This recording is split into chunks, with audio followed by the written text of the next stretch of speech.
Baik. Assalamualaikum warahmatullahi.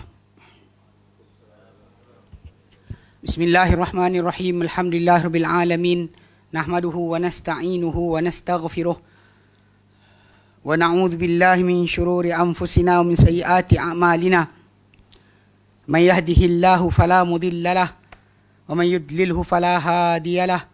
Asyhadu an la ilaha illallah wahdahu la syarika lah wa asyhadu anna Muhammadan abduhu wa rasuluh. Allahumma salli ala Muhammad wa ala ali Muhammad kama sallaita ala Ibrahim wa ala ali Ibrahim wa barik ala Muhammad wa ala ali Muhammad kama barakta ala Ibrahim wa ala ali Ibrahim fil alamin innaka Hamidum Majid. Rabbi shrah li sadri wa yassir li amri wahlul 'uqdatam min lisani yafqahu qawli. Amma ba'd. Alhamdulillah, kita bersyukur kepada Allah Subhanahu wa taala kerana dapat kita berkumpul lagi. InsyaAllah hari ini, malam ni menyambung kelas pengajian kita berkenaan dengan fusul fi usul tafsir, beberapa fasal dan usul tafsir. Alhamdulillah pada kali terakhir kita berjumpa, kita dah habiskan berkenaan dengan tajuk usul allati yaduru 'alaiha tafsir. Usul-usul yang berkitar padanya tafsir. Yang ni kita kata kalau tafsiran yang datang dibuat kepada ayat-ayat ataupun lafaz-lafaz Al-Quran, sebenarnya berkitar pada tiga cara kita kata.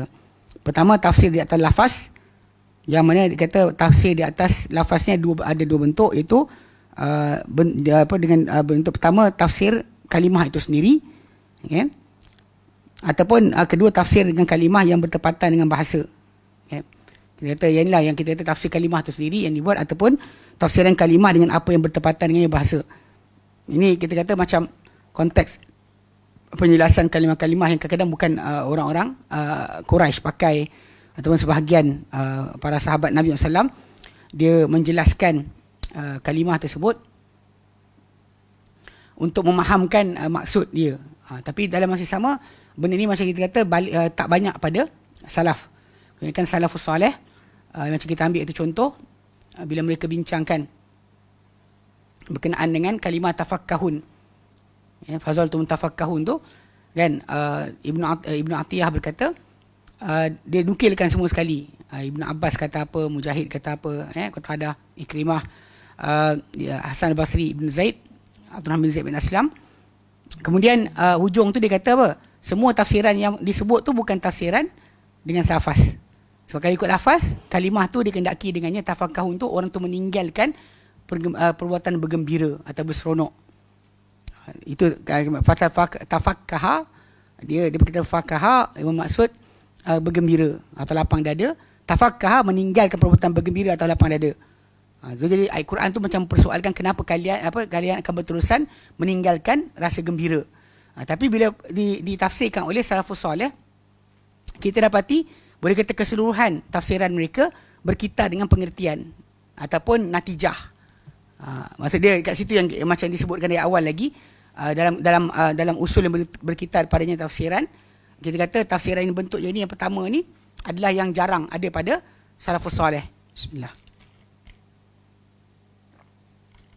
Jarang ada pada mereka. Kebanyakan mereka yang kedua, iaitu tafsiran dengan makna. Tafsiran dengan makna ni kita kata dia ada bentuk juga, 3 bentuk. Pertama, tafsiran dengan juzuk. Yang kita beri contoh itu adalah pengertian siratal mustaqim, yang setiap ahli tafsir tu akan berikan maksud masing-masing, tapi dia juzuk daripada siratal mustaqim tadi. Dia bukan the whole context. Mana bila kata apa siapa nak siratal mustaqim tu, dia adalah kebenaran. Kemudian ada kata Islam, ada kata Quran, ada kata Nabi. So semua orang cakap tu sebenarnya bergabung jadi satu. Dia bukan berasingan tapi dia bersama. Okey. Kemudian tafsir bimisal, tafsir dengan contoh, kita kata dia berikan satu kalimah dalam Quran, kemudian dia orang bagi contoh. Contoh macam naim. Kan la tusaluna yawma idzin anin naim. Naim tu ada kata naim tu adalah nikmat makan minum mereka dapat, ada kata penglihatan pendengaran, ada kata Islam itu sendiri iman. So jadi semua tafsiran ini sebenarnya adalah dengan contoh. Apa dia orang cakap tu adalah contoh bagi naim berkenaan. Dengan makna lah. Kemudian macam tu, macam tafsiran yang telah tafakkahun tadi yang dibuat, yang disebut dia kan, tafsir bil lazim atau natijah. Ini bentuk yang Ibn Abbas sebut, Kata bila tafakkahun tadi, tinggalkan kegembiraan, dia kata ta'jabun, kalian akan rasa takjub, pelik dengan apa jadi. Tanam-tanam tapi tak dapat hasil. Talawamun, kalian cari mencela salah kan. Itulah kau tak beriman, tengok apa jadi. Semua orang akan cari mencela. Ataupun tandamun, kalian akan menyesal. Atau tafajja'un, kalian akan terkejut. Jadi semua ni kena dengan bentuk tafsir dengan makna dari bentuk yang ketiga. Okay? Kemudian tafsiran isyarah yang kita terangkan. Tafsir isyari, dia ada tafsir sufi, dengan jelas ni lah, banyak para ulama kata dia adalah tafsiran sufi. Cuma kita bezakan hari tu dengan satu perkara je. Perbezaan yang kita tahu dengannya, ini batini ke ataupun isyari. Apa cara kita tahu? Macam mana kita tahu batini atau isyari? Tafsir batini, diorang nampak yang tersembunyi itulah tafsiran yang sebenar. Yang geng-geng sufi ataupun yang terlibat dengan tasawuf ni, bila dia kata tafsir isyari ni, dia kata tafsir isyari ni sampingan kepada yang zahir. Yang zahir tu tafsir yang asal, yang ini adalah sampingan dia. Bahkan bukan tafsir pun macam dikatakan oleh sebahagian mereka. Dia cuma adalah penjelasan atau tambahan pengertian sahaja. Okay, ataupun cuba untuk aplikasi meaning macam zaman sekarang buat tadabbur Quran kan. Itu konsep yang sama. Cuma bila geng batini, dia kata yang tersembunyi itulah tafsir yang sebenar. Yang ada tuan-tuan dengar daripada kita tafsir ni, semua ni bukan tafsiran yang dikehendaki oleh Allah Ta'ala. Itu je cara kita bezakan. Jika tidak, tak ada perbezaan. Sebab kedua-duanya tidak bersandarkan kepada sama ada lafaz atau makna yang datang daripada lafaz tersebut. Bahkan dia akan keluar dari tajuk jauh, pergi kepada kadang-kadang pengertian-pengertian tersebut ialah luar biasa, luar daripada konteks perbincangan berkenaan. Jadi dengan sebab itu para ulama macam Ibnu Qayyim Al-Jauziyah tu disebut ada beberapa syarat. 4 syarat yang kalau seorang tu nak kalau seorang tu dia nak baca tafsir isyari ni, dia kena ada beberapa syarat. Pertama, jangan dibentangkan dengan makna ayat. Pasal itu contoh yang diberikan macam bila tengok tajuk ayat tersebut tentang tajuk talak, tajuk iddah. So bila orang tu cuba bagi isyarat pada ni ada maksud ini, jangan maksud yang dikatakan maksud tadi bukannya yang dikandung oleh maksud ayat tersebut. Contoh luar biasa, tajuk tu tajuk cerai, dia bincang tajuk tentang masuk neraka. Tu salah lah. Okay? Tajuk tertentu, tajuk cerai berai, dia masuk tajuk akidah. Okay? Kedua, ayakuna makna sahih fi nafsi, hendaklah makna tu benar pada masa yang sama, bukan makna yang tak benar. Okay. Yang ketiga, hendaklah pada lafaz berkenaan ada memberikan sikit perasaan rasa pada dengan maksud yang dinyatakan. Jangan kosong langsung. Tapi nanti kita akan bincang secara detail nanti kemudian. Kemudian hendaklah di antara tafsir isyari ini, isyarat yang ditunjukkan tu dengan makna ayat ada ikatan dan kelaziman. Barulah kita kata boleh dipakai. Jika tidak, ia tidak ada, dia tidak dikira sebagai elok pun. Bahkan tumpu kepada yang mana zahir itu lebih baik. Mana yang zahir, mana datang, kita temui daripada salafus soleh itu lebih baik daripada kita sibuk untuk cari kepada pengertian dalaman dan sebagainya. Baik. So hari ini kita akan masuk tajuk baru. Tariqatus salafi fi tafsir. Jalan salafus soleh dalam pentafsiran itu Al-Quran. Dia kata tariqatus salafil amatu, tariqatus salafil amati fi tafsiri, jalan periwayat jalan salaf. Jalan salaf yang umum. Tariqatus salafil amatu, jalan salaf yang umum fi tafsir, tafsir adalah hiya tariqatul ijmali wa adami tafsil. Dia adalah jalan rumusan atau tafsiran berbentuk keseluruhan yang tidak ada perincian. Tidak perlukan perincian. Ini sebab dia kita dah lalui lama dah dibahaskan. Kenapa? Sebab para sahabat Nabi SAW mereka orang Arab. Dan orang Arab ni bila turun Quran kepada mereka, majority atau keseluruhan kalam yang turun daripada Quran tu diorang faham. Tak perlukan kepada penafsiran tambahan. Unless ada kalimah mereka tak faham, mereka tanya Nabi SAW. Maka mereka bila Nabi bersabda pada mereka pun, kalau Nabi sebut perkataan yang luar daripada biasa mereka pakai, mereka tanya balik apa benda-benda tersebut. Jika tidak, mereka tak akan tanya. Sebab benda tu dalam bahasa Melayu, bila orang tu bercakap dengan mereka, kita akan detailkan balik pada apa dia cakap. Unless kita nak kelirukan lidah dia. Ni cara geng-geng geng-geng yang berdebat kan. Kita cakap macam ni, dia pergi masuk pada detail. Awak cakap macam ni, apa maksud dia? Apa maksud dia? Oh, banyak jenis. Jazakallah khairan. Ni apa? Soya. Bismillah. Mujuk ustaz suka minum air banyak. Dia semua dapat pahala insya-Allah. Baik. Okey, ala kulli hal. Jadi kalau nak faham kan, memang bentuk dia kadang-kadang ada orang tu cakap dengan dia kan. Dia kadang go into detail. Apa maksud awak? Kadang dalam mahkamah dia pakai macam tu. Apa maksud awak? Ni sebenarnya bukan cara betul dalam masalah berhujah. Dia cuma cara pengeliruan. Kelirukan orang tu dengan apa dia kata. Ni siapa ada isteri, dia tahu lah benda ni. Marah orang perempuan. Tak, dia kadang-kadang kan kita cakap something, saya tengok lah, kerana dalam drama macam tu juga, tunjuk kan. Bila lelaki cakap sekian-sekian, nanti dia akan detail kepada apa benda lelaki cakap. Word by word. Apa maksud awak benda sekian? Awak maksudkan apa? Macam sekarang ni macam korang ni, siapa korang? Kau maksudkan apa? Kami, orang apa? Melayu? Apa? Tahu tak? Dia masalah pun ada masalah tu. Bila kadang ucapan biasa didetailkan, diperincikan, kadang dalam bentuk yang sangat-sangat rumit. Kadang orang tak masuk macam tu pun jadi dia pun macam terkeliru. Ya, aku maksud itu ke? Kadang cara tersebut muka apa nak jadikan orang yang bercakap tu rasa bersalah. Kemudian kadang-kadang yalah, untuk ubah topik. Tajuk macam tajuk itulah, kita tajuk orang tu istighosah pada orang mati, minta tolong. Tiba dia sibuk nak kata siapa sebenarnya bawa sufi di Yaman. Orang A atau orang B. Ni macam kontradik ni. Contoh macam itulah. Cara tu untuk kelirukan tajuk. Last sekali keluar dari topik. Saya perhatikan banyak orang kadang jumpa geng ahli bid'ah ni, tajuk ni kadang-kadang dia tak boleh detail. Dia tak boleh pegang. Tahan satu-satu. Cuma kadang-kadang kalau ramai sangat kita tinggi suara pula. Macam dengan geng Kahal Kazab kan. Dia campak benda, kita tengah jawab satu, dia tanya soalan kedua. Tak habis jawab kedua, dia campak ketiga. Cara-cara kan kita cakap satu-satu lah, cakap apa. Bila kita kata berhenti, suruh diam, mula apa pasal tunjuk jari kat saya. Tu nak gaduh tu. Benda tu betul. Kalau tak cakap ni kan dia tak berhenti. Kita tengah jawab je ni. Dia tak boleh apa objektif pada tajuk. So kadang-kadang benda macam ni nak fahamkan. So dalam konsep ni sebenarnya dalam masalah tafsir, sememangnya para sahabat Nabi SAW pasal mereka dah faham keseluruhan bahasa Arab.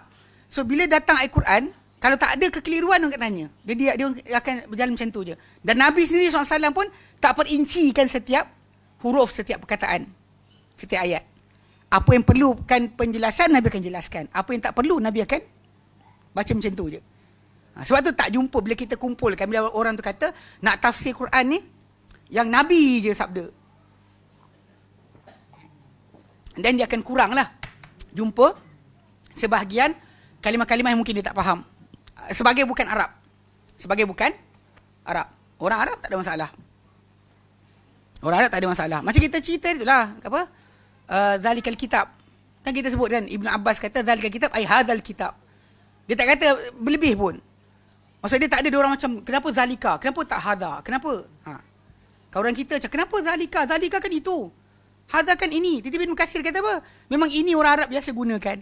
Letak hadza pada tempat zalika, zalika tempat hadza. Dia orang tak ada masalah pun. Cuma kita akan rumit. Sebab apa? Belajar Arab level kosong. Bukan level 1, level kosong. Cikgu ajar hadza this. Zalika that. So the Quran say zalika. So that is not this. Ayat kita akan macam tu. Kita akan circle around. Tapi pada bila jawapan Ibn Abbas tu sangat clear. Dia kata zalikal kitab ya hadzal kitab. Terus kepada meaning yang dikenaki. Tak perlu kepada perbahasan kenapa zalika tak hadza. Tapi yang kemudian lah datang, mutaakhirin kemudian lepas tu, yang datang cuba detailkan kenapa zalika tak hadza. Adalah keluar kerana untuk ta'zim, untuk sekian, nak tunjukkan benda tu besar. Macam-macam keluar. Yang paling teruk adalah apa? Kitab yang kita cari bukan depan kita, tapi luar daripada Quran. Ambil kau. Tu gila sekali lah. Nah, memang saya jumpa kumpulan ni. Biar abang ni saya tak rekod. Yang saya kata apa, isteri datang jumpa, minta jumpa debat dengan suami dia. Sebab suami dia kata, bawa ustaz you. Lepas tu masalahnya lepas suami dia kalah bertekak, dia mengadu kat adik-beradik dia, bini dia hina dia depan anak-anak. tunjukkan dia tak pandai depan anak-anak. Pula. Dia kata dengan bini dia, bawa lah ustaz awak. Sebenarnya saya bukan ustaz kat dia pun. Sebab akak ni tak datang kelas saya pun. Tapi dia datang kelas ustaz lain. Lepas tu dia nak bertekak dengan orang, ajak kita. Itulah jelas sekali. Salah tu. Tapi timbul lah. Dia jadi kitab ghaib. Kitab ghaib. Tak nak kitab ni sebab Quran kata zalika. Quran kata kitab itu. Quran tak kata kitab ini. Itu kita garuk kepala. Macam betul je. Ni kena ingat. Sebab tu salafus soleh bab tu diorang tak pernah ada kemusykilan. Yang kita buka dalam tafsir Ibn Kathir kan. Contohlah yang simple itu kita tunjuk kan. Buka balik. Supaya nampak. Kan tak tengok tak nampak kan. Okay. Sini. Okay. Muka surat 24 ke 45 ke. Sekejap. Tak lepas lagi. Sekejap. Silap. Okay. Lepas dah sikit. Nanti kena buka lain. Okay. 50 kot. Belum lagi. Fatihah. Tak lepas lagi. Dia surah Al-Baqarah lah. Ayat awal dia. Isti'azah. Oh jauh lagi. 70 kot. Dia ingat dia seorang ada motor. Masalah dia bukan laju pun. Dia seorang je pulang motor. Kan. Okay, surah Al-Baqarah tengok. Dia nak fahamkan maksud bila dia kata apa? Dia kata yang salaf punya tafsir ni lebih bentuk menyuruh. Dia tak bincang pun kenapa zalika tu. Tak bincang. Serius. Tak bincang. Okey. Alif Lam Mim. Dia datang. Lepas tu. Okey. Ni. Yang kita baca. Apa kata Ibn Abbas. Okay. Ibn Kathir kata. Zalikal kitab. Kitab itu. Kalau kita terjemah kita lah. La raiba fi, tiada keraguan padanya. Hudal lil muttaqin. Tiba-tiba qala Ibn Abbas, kata Ibn Abbas, zalikal kitab ai hadzal kitab. Ibn Abbas kata terus, zalikal kitab, kitab ini. Dia tak detail pun kenapa zalika, tak ada. Zalikal kitab hadzal kitab. Kada qala Mujahid wa Ikrimah wa Sa'id bin Jubair, anna zalika bimakna hadza. Zalika tu maksud dia hadza. Wal arabu tuqaridu bainal hadaini ismai isyarati fayastamiluna kullam minhuma makan al-akhari. Dia kata dan orang Arab memang meminjamkan di antara dua nama isim isyarah ini. Lalu mereka menggunakan setiap satu daripadanya pada kedudukan yang satu lagi. Wa hadza ma'rufun fi kalamihim. Nah ini sedia diketahui dalam kata-kata mereka. Habis.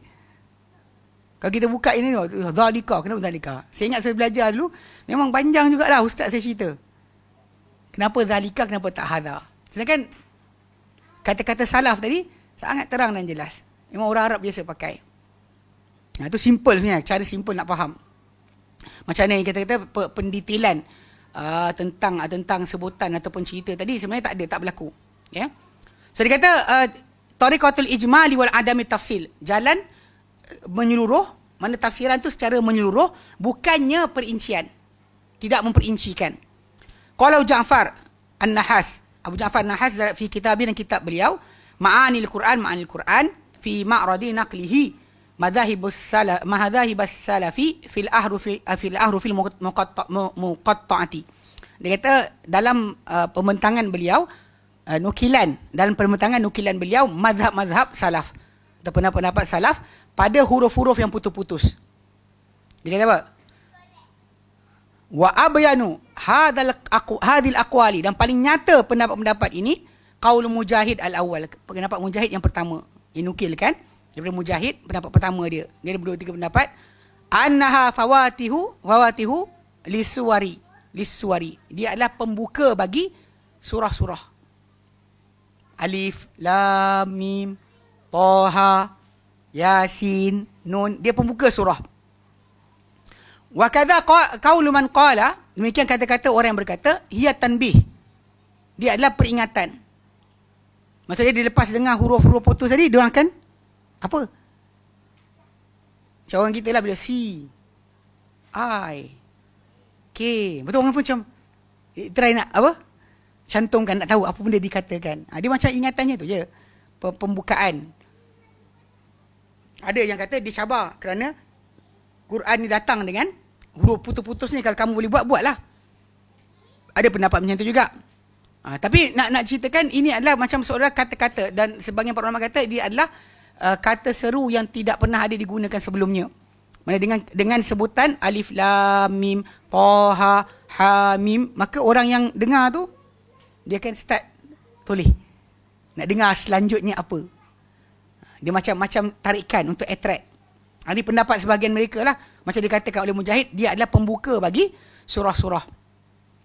Wa qaul man qala, demikian juga kata Abu Ja'far An-Nahas, dia kata man qala hiya iftitahul kalam, dia pembuka kata-kata. Sebenarnya bercakap, sebut tu nanti orang tu akan bagi attention kepada kita.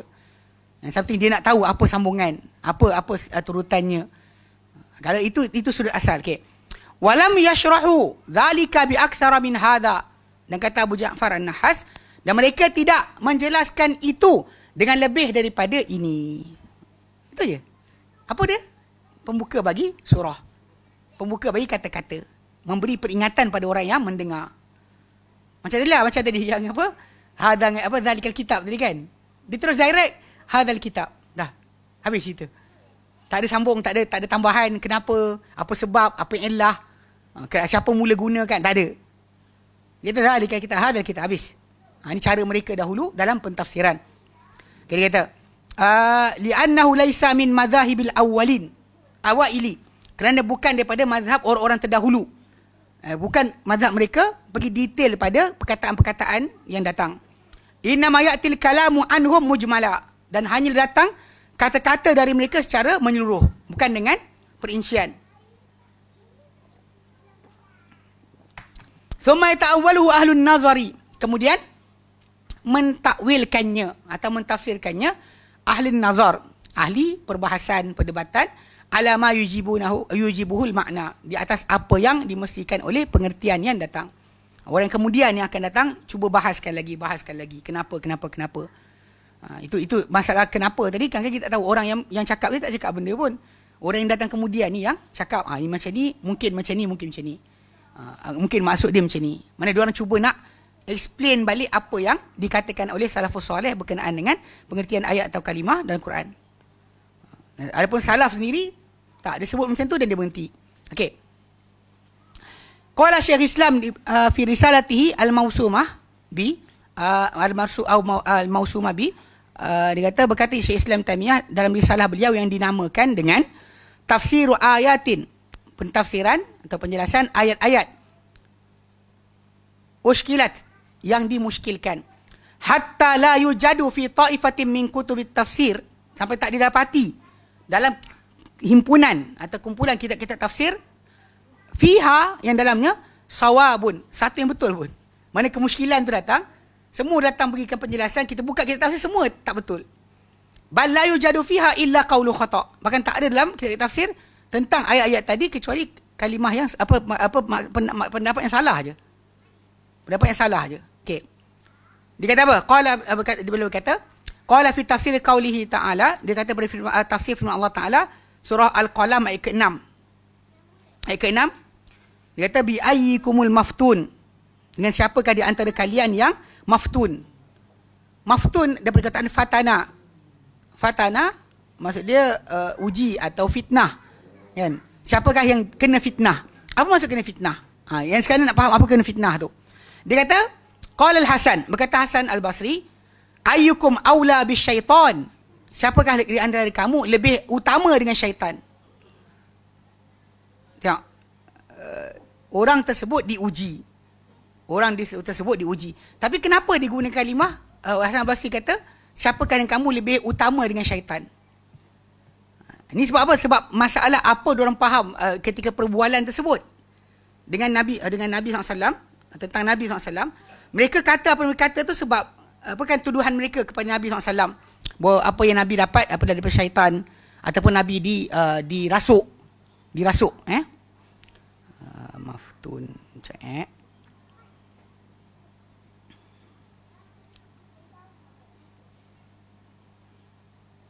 okey. Dia buka dari awal atas ayat. Surah An-Najm. Tengok kita sementara ni kita ni hijab. Mana dia? Okey.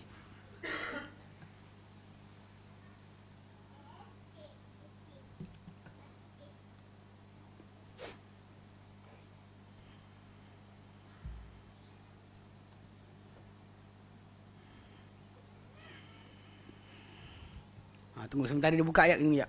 Bismillah.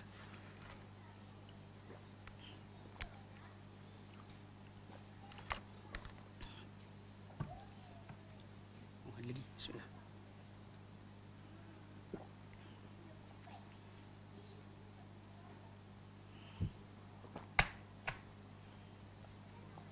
Jangan lambat sikit. Buka.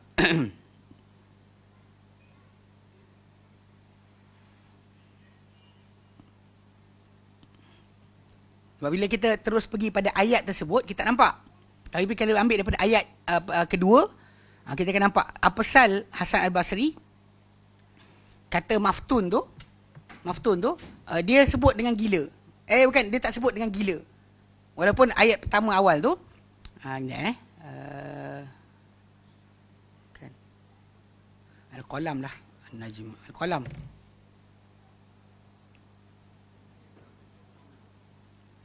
Okay.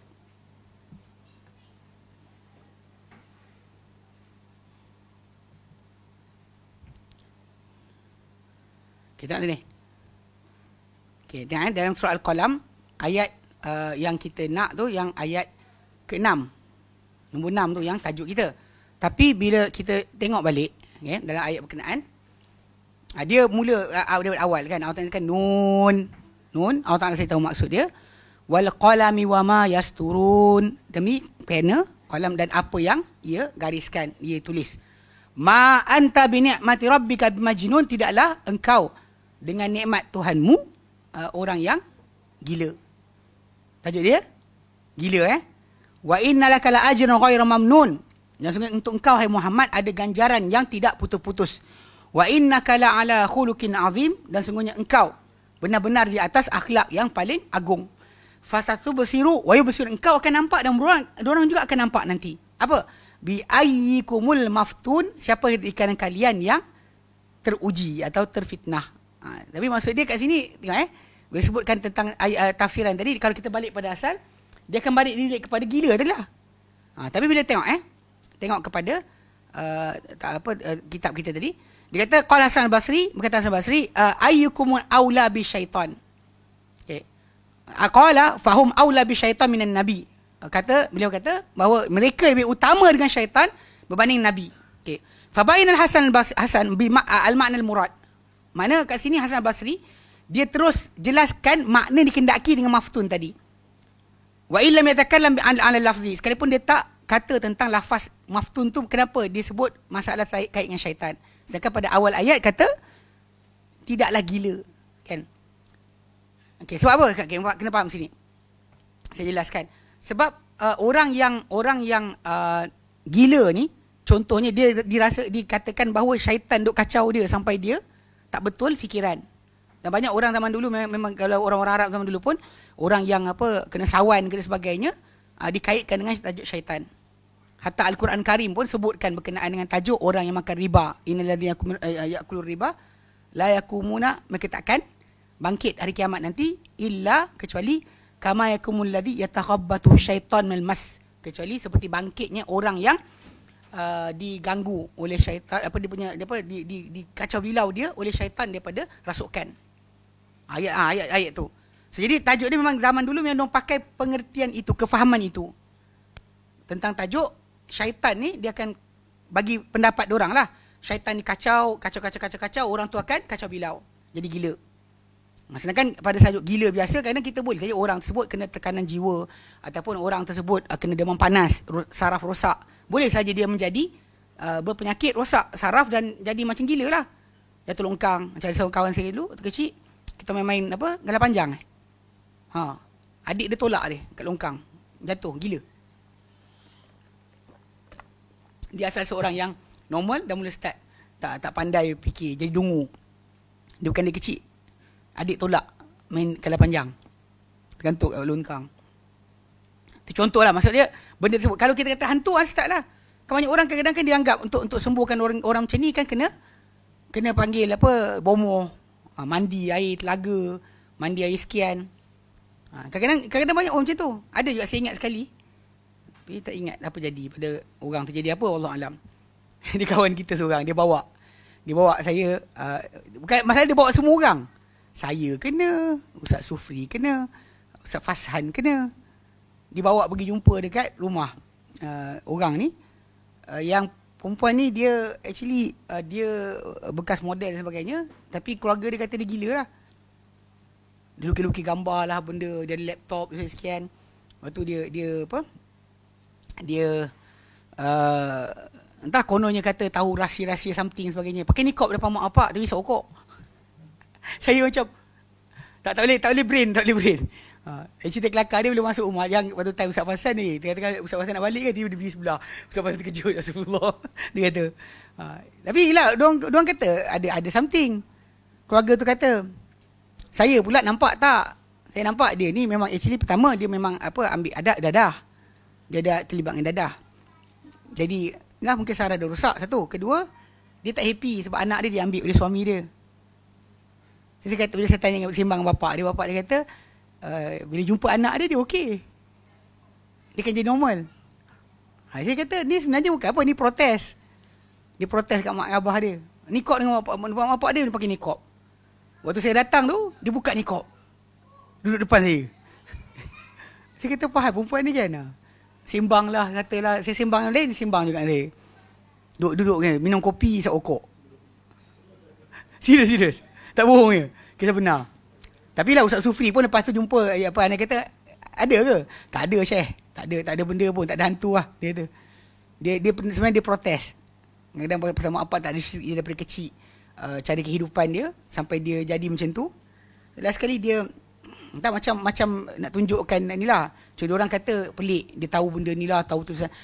Kata duduk luar negara lama kan, kawan dengan model-model ni, tak benda dia belajar wallahu alam. Tapi itulah pakai nikop dalam rumah. Daripada bapak dia pakai nikop. Family pening kepala tengok kan. Tapi bila saya tanya bapak dia, kata jumpa anak dia macam mana? Dia kata okey. Bila jumpa anak dia normal. Dia tak happy sebenarnya. Banyak orang macam tu lah, jangan cakap hantu terus. Tapi ala kulli hal zaman dulu macam tu. Kita kadang-kadang keluarga kita macam tu, terus kita ni hantu lah ni. Saya tak tanya kenapa, apa masalah dia. Ada saya jumpa seorang tu, dia macam CEO syarikat. Punya ni juga. Dia boleh bercerita tentang apa masalah dia dan syarikat tadi, lepas berhenti cerita tu dia diam. Apa dia cakap, dia senyum je. Yang lain dia cerita tadi dengan penuh semangat. Bila kita tukar tajuk kan, dia diam. Ada family dia kata, ada gangguan ke Ustaz? Ganggu apa? Saya kata, apa ganggu dia? Dia tengah risau. Saya kata, mungkin pasal bimbang. Kalau dia kata harta dia kena rampas dan sebagainya, anak bini tinggal mana? Dia mungkin rasa macam tu. Dia kata tak bimbang kot. Saya kata manusia ni bimbang. Kadang orang tak perasan benda tersebut. Tapi ala kulli memang zaman dulu sampai sekarang masih lagi manusia mengaitkan hilang akal tu dengan syaitan. Ni nak faham kenapa Hasan Basri kata siapa lebih dekat dengan syaitan, siapa lebih utama dengan syaitan. Kena rasuk syaitan tu siapa lebih utama. Itu maksud sebenar. Nak faham kan supaya tahu kenapa. Kita nak jauh gila kan. Pada tajuk asal ayat tadi pun, tajuk gila tu yang relate. Kat sini sebut dah. Kan?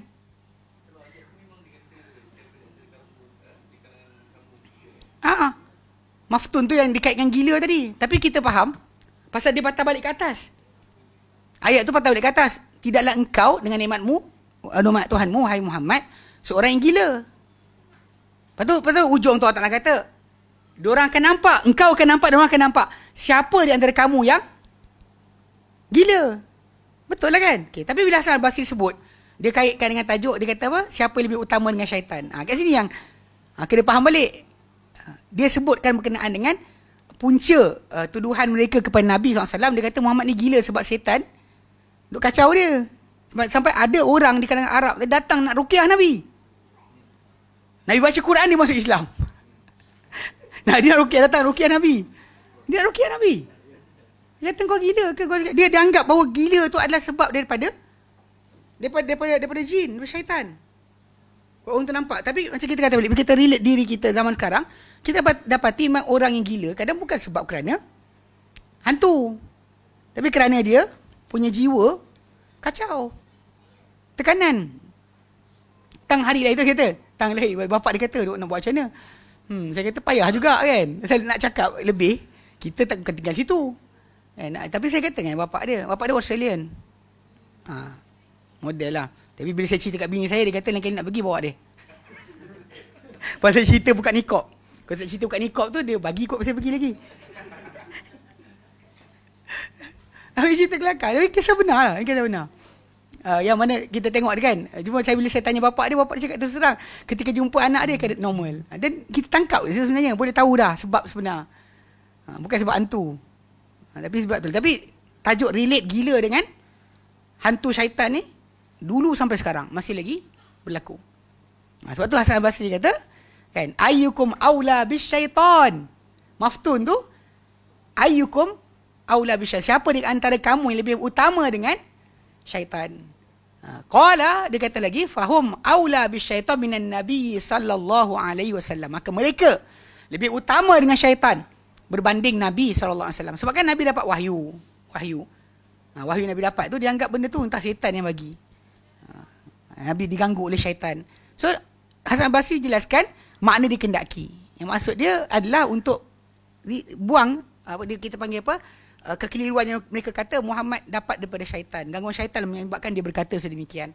Macam kita katalah, ada orang tu kata saya ni adalah Nabi Isa. Dia kata yang tu. Kita kata apa? Kan orang kata dia gila. Orang kata dia gila kan? Kata makcik tu. Jumpa ya Rasulullah, Masya Allah, Habibi, Masya Allah, Ana, dia kata kan. Macam Arab pun tahu dengan langgang kan. Tak masalahnya kan. Dia cakap tu kan, kita dengar, makcik ni gila kan.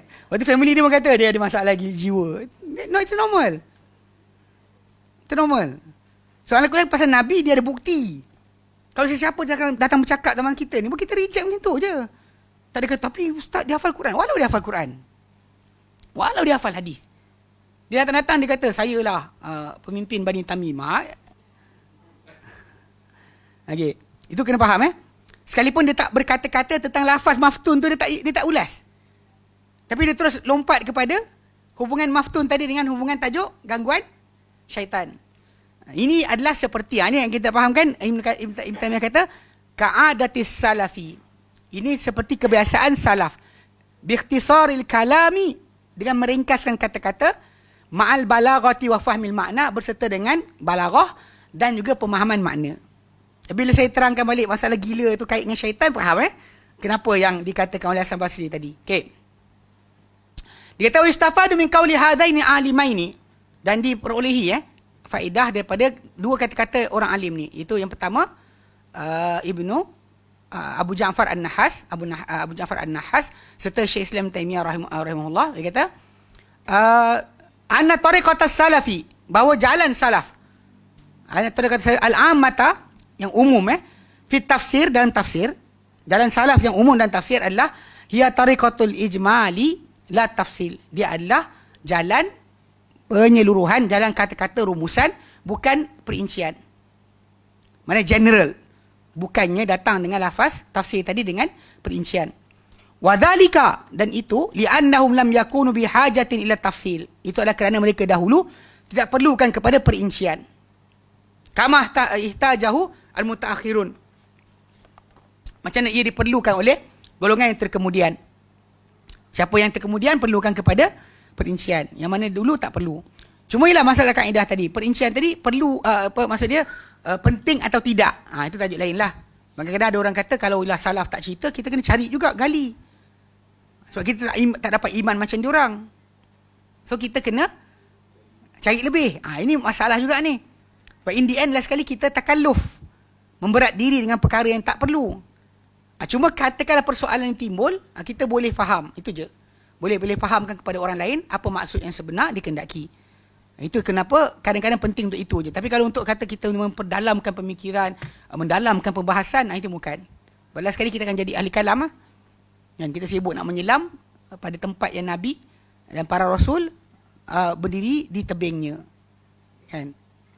Nabi, macam Abu Stomir dia kata, kita menyelam pada lautan yang para Nabi dan para Rasul berhenti pada pinggirnya. Kita menyelam ke dalam lautan yang para Nabi berhenti. Tapi salah lah. Awak sewil macam tu. Kenapa kan?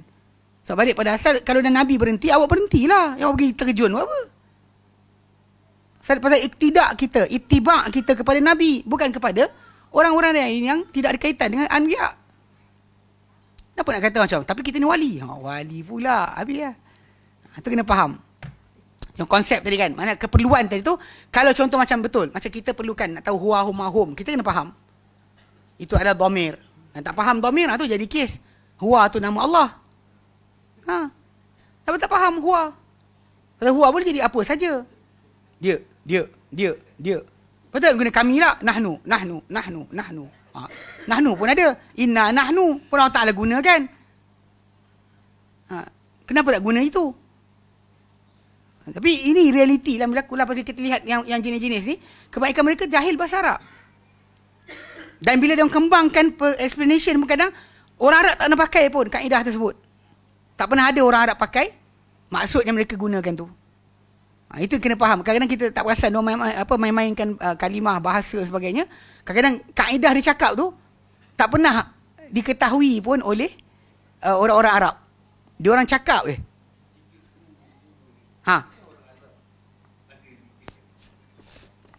mana dia? Kan yang ada tu ada yang sufi lah. Sufi lah, kerana kata Arab yang zaman Nabi tak pernah buat macam tu. Cuba sembelih. Aci tak? Saya tahu kot dia ni sembelih kan. Aci. Ataupun kalimah Allah saja. Allah. Nak makan tak? Unless awak nak bawa kata apa? Mazhab Syafi'i sembelih tu bismillah tu sunat je. Tak wajib. Walaupun hadis Nabi, Al-Quran semua sebut nama Allah, dan Nabi laksanakan dengan kata bismillah. Tapi datang orang kata macam, tapi ikut imam-imam mazhab kan, Ashabus Syafi'i kata tak perlu, dia sunat je. Mereka baca apa? Allah. Tak bismillah kan? Allah. Boleh makan tak?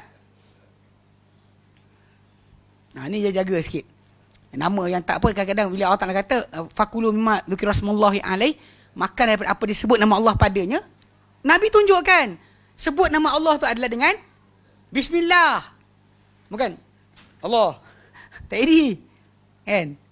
Ni pelik yang berlaku. Kita ada panduan, kita pergi tukar. Sebab apa? Imam mazhab kata sunat je. Imam mazhab kata sunat. Jadi walaupun hadis Nabi tu jelas, tapi yang pentingnya hadis Nabi tadi kena pusing bagi ikut imam mazhab punya pendapat. Kadang melampau. Ini realiti yang sedang berlaku sekarang. Sebahagian orang belajar agama ni, dia pergi masuk ke situ pula. Dia patut bawa orang ikut sunnah, dia tinggalkan ikut sunnah, dia kata ikut imam mazhab. Imam mazhab ni alim, hafal hadis banyak. Apa relate kat situ? Bawa dalil lah.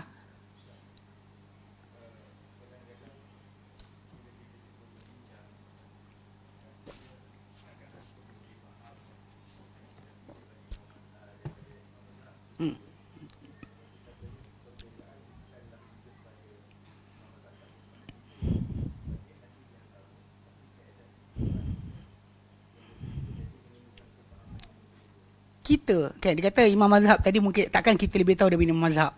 Kita soalan pula, imam mazhab lebih tahu banding para sahabat ke? Kita ada para sahabat yang tunjukkan cara dan juga kaedah perkara tersebut. Problem dia orang pula bila kumpulan ni, dia pergi balik kadang pada mutaakhirin mazhab punya imam.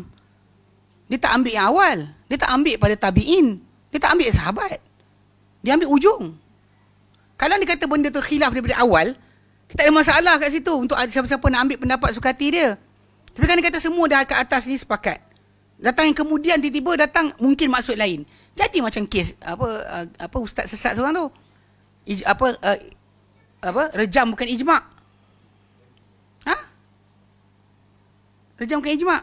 Walaupun kita tanya, sahabat buat, Nabi buat. Lepas tu, ijma' bukan. Sebab apa ada orang bawah ni tukar. Tajuk dia macam amalan Islam. Jadi bukan datang lepas Naratul Hijrah. Bukan datang lepas Imam Juwaini. Bukan datang lepas Imam Suyuti. Bukan lepas tu.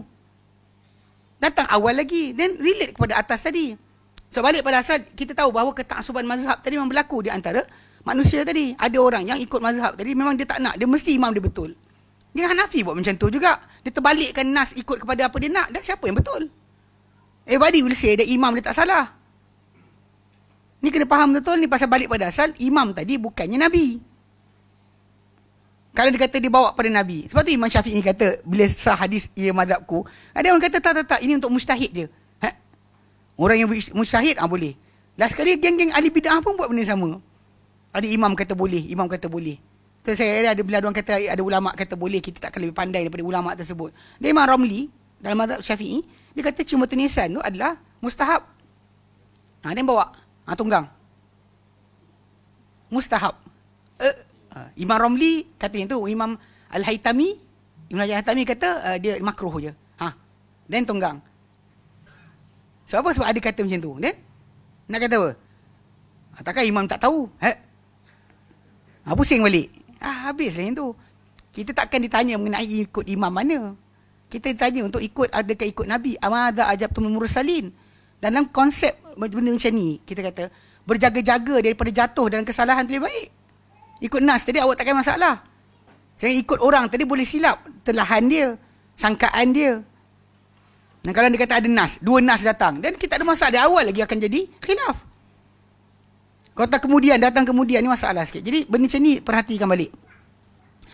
Pasal balik pada asal kan, perincian tadi tu disebut tadi kan, hanya datang orang kemudian.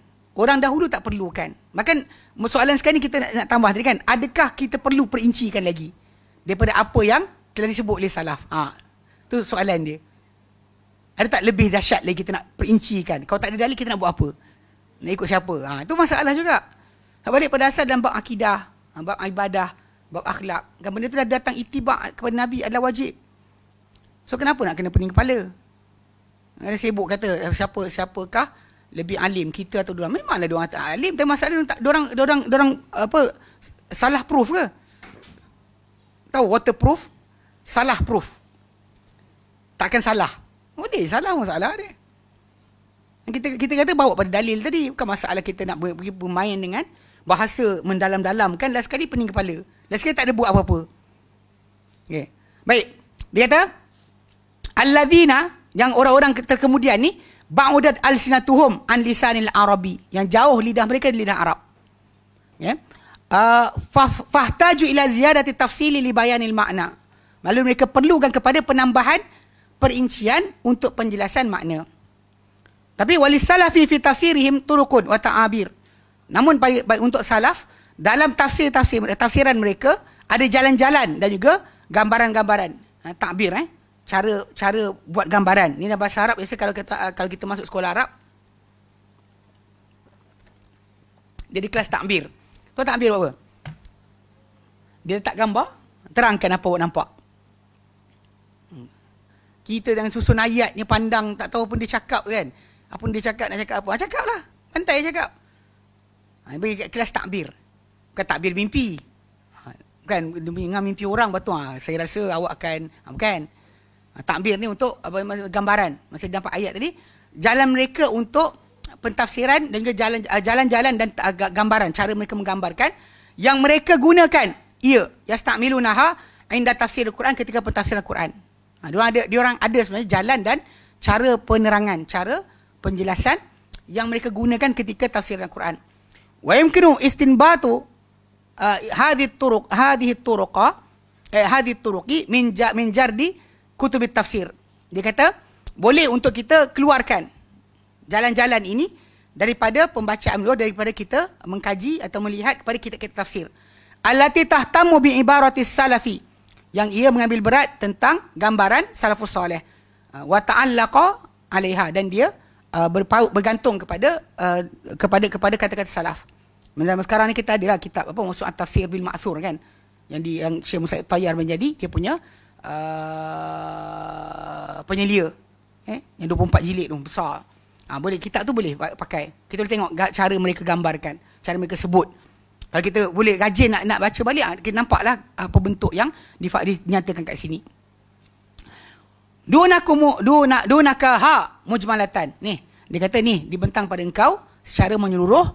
Thumma ya'tika, kemudian akan datang kepada engkau at-tafsilu ma'a. Apa dia punya tafsir, perincian bersama-sama lepas tu. Okey? Ma'al misal, ada tertinggal ma'al misal. Dalam ni tak ada, dalam cetakan ni ada. Okey, akan datang kepada engkau perincian berserta dengan contoh. Okey. So apa dia? Ni jalan pentafsiran salaf secara umumnya ini ada 6 jalan. 6 jalan atau gaya mereka menafsirkan Al-Quran. Okey. Dia kata pertama, at-tafsir bil mutabiqi au ma wudi'a lahu lafzu. Pentafsiran dengan yang bertepatan atau apa diletakkan baginya lafaz. Bentuk pertama adalah tafsiran dengan mutabik, yang bertepatan. Mana dia berikan kalimah yang seerti ataupun seiring dengan kalimah Al-Quran tadi. Ataupun dia tafsirkan dengan apa diletakkan untuknya lafaz. Macam itulah hadza jazalika tadi. Terus terang macam tu je, direct, tak cerita banyak. Yang kedua, at-tafsir bil lazim. Tafsir dengan yang lazim, apa yang sepatutnya. Wa yadkhulu dimnahu at-tafsiru bin natijati, termasuk dalamnya tafsiran dengan natijah. Yang hari tu kita yauma tamurru sama umaura tu. Hari mana langit tu berputar. Tapi ada yang datang dengan bila putar dia akan pecah. Dia tafsir dengan natijah. Apa jadi kalau macam ni? Ataupun macam inilah kalimah tafakkahun tadi. Tandamun, talawamun. Dia itu adalah tafsir dengan lazim atau natijah. Okay. Ketiga, at-tafsir bi juz'il makna. Tafsiran dengan juzuk daripada makna. Ini sebenarnya macam ulangan balik je kepada apa yang kita tunjukkan. Siratal mustaqim ni masuk balik. Keempat, at-tafsir bil misal. Tafsiran dengan contoh. Contoh kita sebut baru ni apa? Ma'un dengan Naim. Dan apa dia yang dicontoh diberikan oleh mereka dan tafsiran. Penyamaan juga dengan iktibar atau pengajaran. Itu nanti diperincikan. So kita masuk siap-siap. Yang keenam, at-tafsiru bil isyarati, tafsiran dengan isyarat. Tafsiran dengan isyarat. Okay. So tafsilu hadza bil amsilati, perincian perkara ini dengan contoh-contoh. Dan kita akan masuk nanti insya-Allah mula dengan nanti tafsir bil mutabiqi atau bima wudi'a lahu al-lafzu. Wallahu alam. Ya, ada soalan?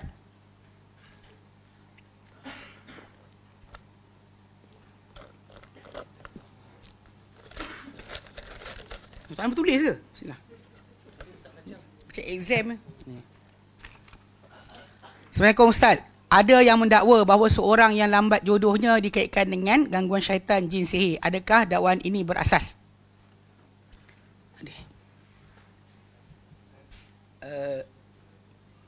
Lambat jodoh ada kaitan dengan syaitan, jin dan sihir. Okay. Kalau tajuk asal ayat Quran,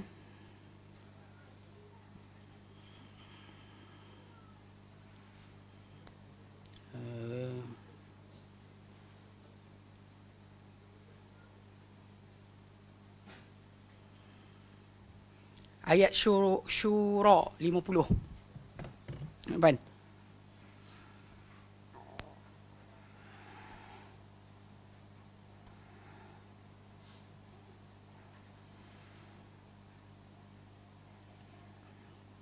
Ya, kita buka.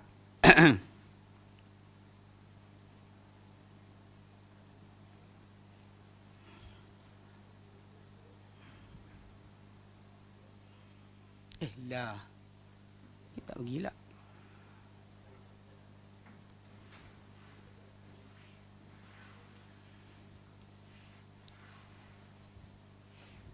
Okey. Baik. Dia sama macam kes berkaitan dengan masalah jodoh ni. Dia rezeki. Macam rezeki anak, macam rezeki yalah yang kita pernah sebutkan dulu. Bila orang sibuk mandi tasik daun bunting. Kan?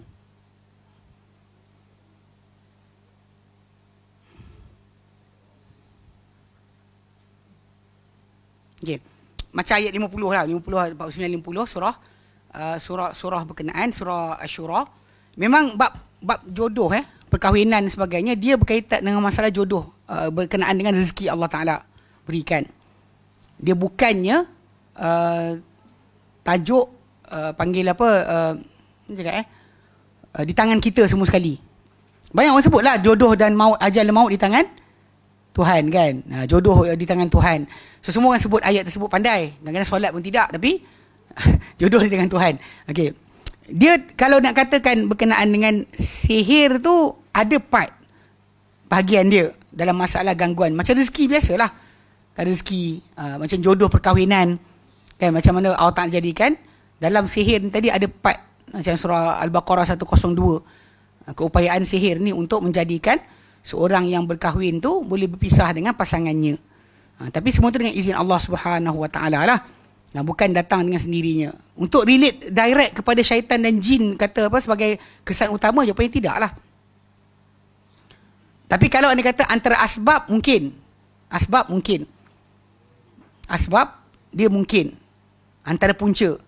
Sebab balik pada asal kalau kita buka surah Al-Baqarah tu, Allah Ta'ala katakan fayata'allamuna minhuma, mereka belajar daripada dua malaikat berkenaan ma yafarriquna bihi bainal mar'i wa zaujih, apa yang mereka pisahkan dengannya di antara seorang suami dengan pasangannya. So, jadi kalau ayat tu dengan terang bahawa perpisahan tu boleh berlaku dengan sebab apa? Sihir.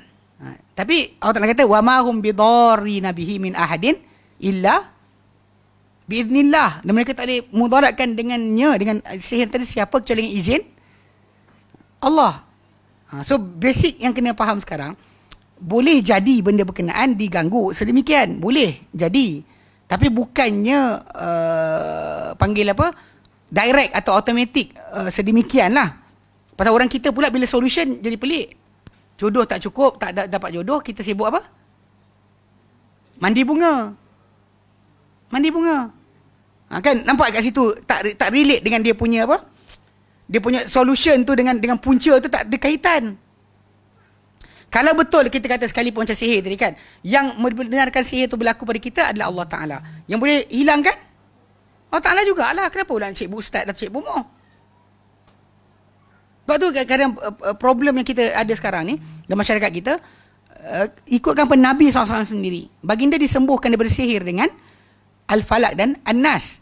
Bererti kita semua pun boleh dapat benda yang sama. Tapi orang kita tak pakai benda tu. Muawwidhatain tadi, dia kurang nak buat. Kita pula jumpa kalau orang cakap kita kan, kita katakan dia banyakkan muawwidhatain lah. Pagi petang jangan lupa baca, lepas solat jangan lupa baca.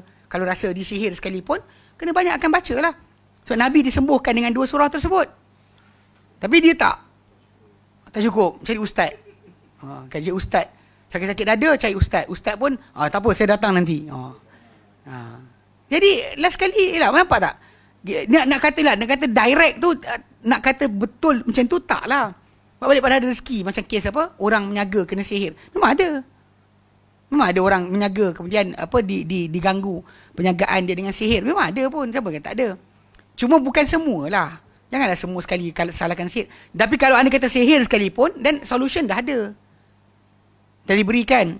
Baru ni ada seorang jumpa saya, dia kata mak saudara ke siapa, keluarga dia lah, family dia.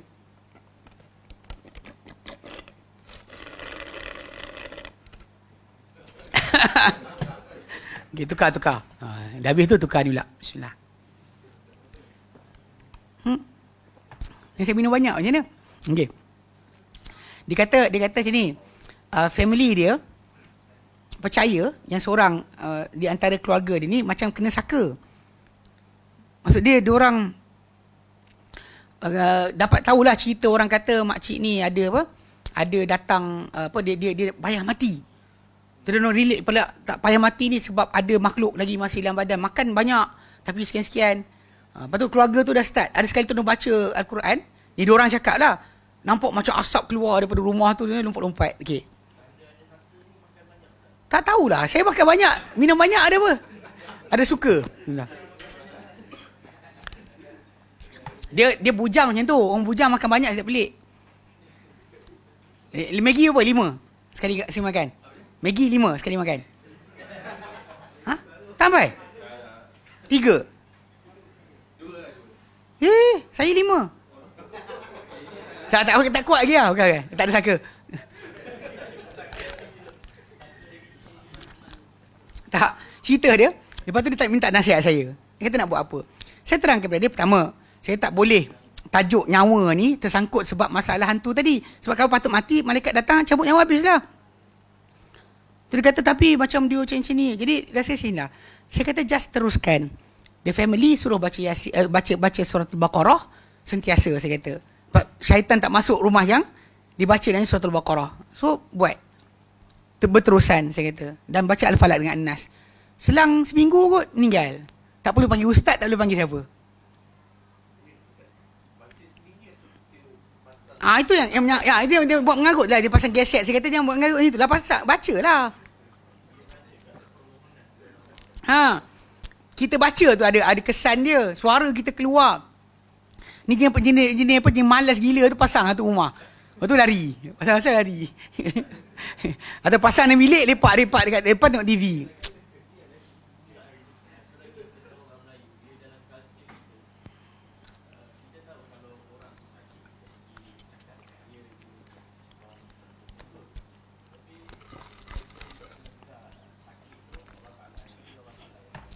Betul.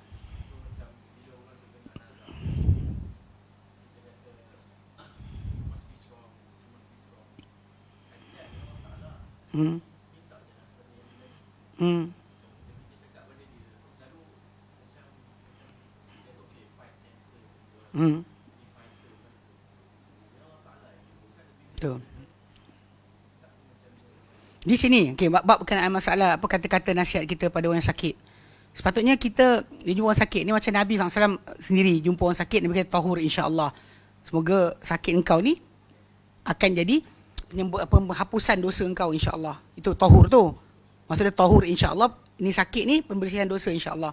Selain itu masalah jangan putus asa dari rahmat Allah Taala tu penting. Balik pada asal yang ni yang kadang-kadang family pun dah putus asa, sakit tu dah putus asa. Dan perkara ni memang kita suruh dia bersabar. Kita kata bersabar, kita beri kata-kata semangat. Itu elok untuk dia. Sebab kadang-kadang ada orang dia lupa hubungan dengan Allah Subhanahu Wa Taala. Dia lupa untuk rasa semangat untuk hidup. Sebab kebahagiaan orang bila sakit tu dia dah lose hope. Dia tak nak buat apa dah. Dia pasrah je. Ada separuh macam tu. So kata-kata tu kena berkaitan lah. Tengok siapa yang bercakap. Siapa yang bercakap dan bila dicakap. Siapa bercakap. Pasal kalau ni kata ada orang bercakap macam ni, kawan kita yang kita kenal, dia bersih memang kita macam tu, lain dengan orang lain yang tak kenal cakap kita. So katakan kata-kata tadi be strong, jangan putus asa, kan. Daripada kawan yang rapat dia akan beza. Berbanding dengan semua orang cakap macam tu, tak sama. So kena faham jugalah. Balik pada asal dia bukan kata-kata semangat tadi tak semesti tak elok. Okey.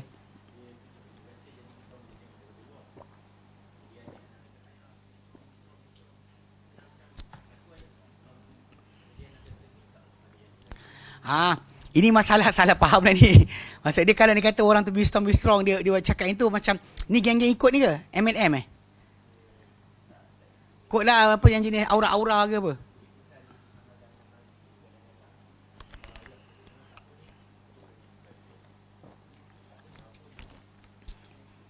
Tak ni tak kena kot. Saya ingat macam geng-geng ni ESQ lah tu.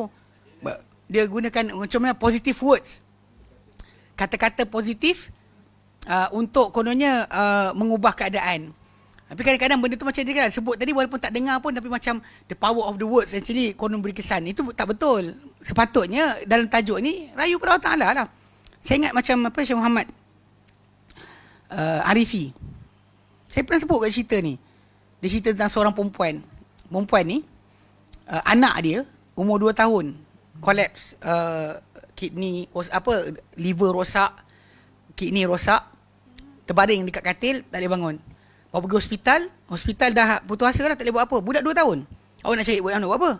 Semua sekali benda ni pakai pernafasan, pakai ni darah pun sekelip pakai dialisis. So budak tu dah macam tak ada harapan. So bila doktor datang, Ni doktor ni cerita balik pada Syekh Harifi. Syekh Harifi cerita balik pada kita lah dan syarahan dia. So bila dia kata doktor tadi pergi nak cakap pada perempuan tu. Nak kata pada perempuan tu anak ni tak ada harapan, dia kata jangan cakap apa-apa. Saya tak nak dengar, dia kata. Dia ambil Quran, dia duduk sebelah budak tu, dia baca je. So doktor tu tak kira doktor nak cakap apa-apa, Allah Ta'ala akan sembuhkan. Dia duduk.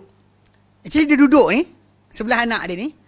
Pagi datang, petang datang. Doktor ni hairan. Dia tengok perempuan ni ikut umur, mesti ada 3-4 orang anak lagi. Tapi sibuk dengan anak satu ni. Tapi kemudian datang sepanjang waktu lah. Duk baca Quran sebelah anak dia. Lepas tu, nak jadikan cerita, 10 bulan kemudian. Ni bukan terus baik. 10 bulan kemudian budak tu sembuh. 10 bulan kemudian. Ni kena ulang kali ni. Bukan tiba-tiba budak tu baik. 10 bulan kemudian, budak tu recovered. Sihat, sembuh balik sebagainya. Lepas tu, diorang keluar. Doktor tu pun lupakan cerita tu lah. Lepas 2 tahun, mana budak tu 2 tahun kan? 2 tahun kemudian, budak tu dah 4 tahun. Doktor tu dalam bilik dia ada tetamu datang. Seorang perempuan pegang baby. Lepas tu suami dia, lepas tu budak tu lompat-lompat kat kursi. Doktor tu tengok, dia ingat perempuan ni. Dia sembang lah. Dia kata ni anak baru dia sebagainya. Doktor tu kata, sebenarnya ketika anak engkau sakit dari tu, kan, berapa orang anak engkau ada? Dia kata, tak, itu seorang dah anak saya ada. Lepas tu dia kata, doktor tu kata, kenapa engkau tiap kali aku nak cakap, anak engkau tak ada harapan dan sebagainya, engkau tak nak dengar? Perempuan tu kata, aku percaya Allah, Tuhan yang beri aku anak, lepas 17 tahun aku kahwin. Tuhan yang beri aku anak lepas 17 tahun aku kahwin, Tuhan yang sama boleh sembuhkan balik anak aku. Sebab tu dia tak nak dengar kata negatif ni kan. Dia siap baca Quran je. Tapi lah, ulang balik 10 bulan. Orang kita banyak nak kan, esok sembuh. Perempuan tu sabar 10 bulan dia baca Quran sebelah badan anak ni yang dia terbaring macam tu, yang tak tahu boleh baik ke tidak. Doktor semua tangkap tangan dah. Dialisis, darah ikut habis dialisis, pernafasan pakai sian. Apa dia ada? Budak sebut. Tak ada benda dah. Tapi basic dia nak fahamkan cerita tadi kan. Kadang-kadang benda macam ni kita kena cerita dekat keluarga yang yang sakit tadi. Jangan dia putus asa dalam Allah Ta'ala. Tapi kalau dia kata dia dah buat usaha dan sebagainya, Allah Ta'ala tarik juga, itulah yang terbaik pilihan Allah Ta'ala juga. Itu kena faham. Tapi untuk dia berharap, tak ada salah.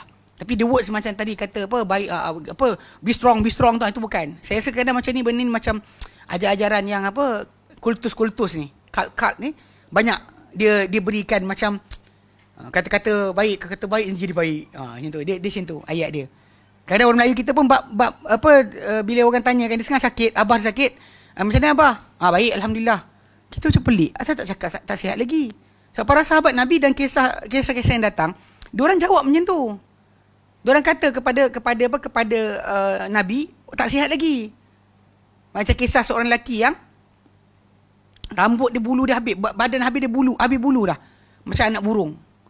Tak ada tinggal selai bulu pun, ni gugur habis. Sampai kan dua riwayat. Satu riwayat tu Nabi ulang 3 kali datang doakan dia. Satu riwayat datang, Nabi tengok dia terus Nabi kata, la'allaka qulta syai'a.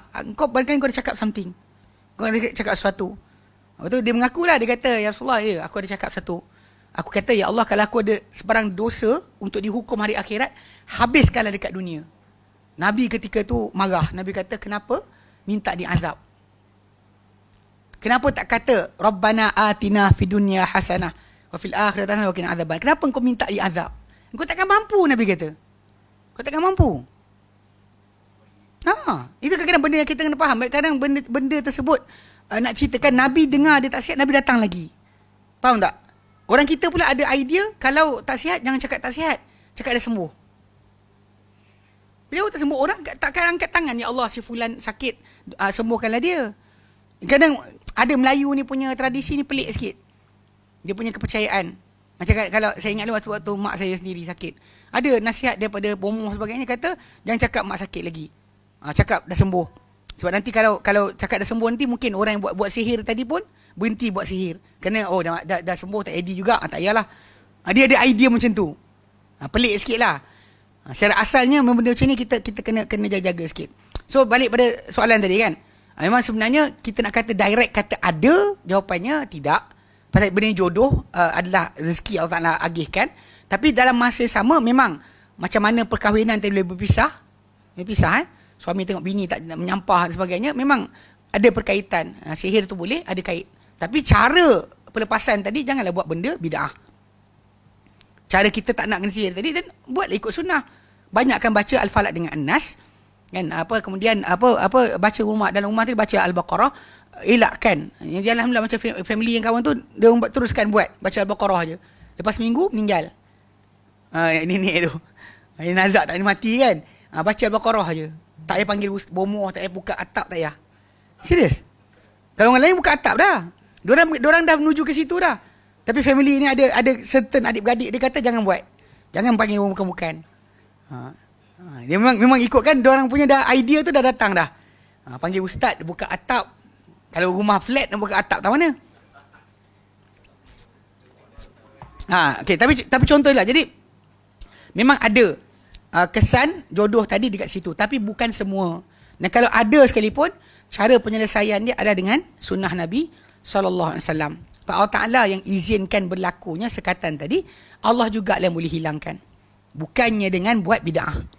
Jumpa bomoh, jumpa ustaz, mandi bunga, apa lagi? Apa lagi dia buat? Apa lagi? Cik jodoh? Apa? Jerit naik batal Jabal Rahmah, panggil jodoh. Itu bukan semua kan ajaran. Ada orang terkenal lah. Itu Mak Saleh punya. Tak ada apa pun.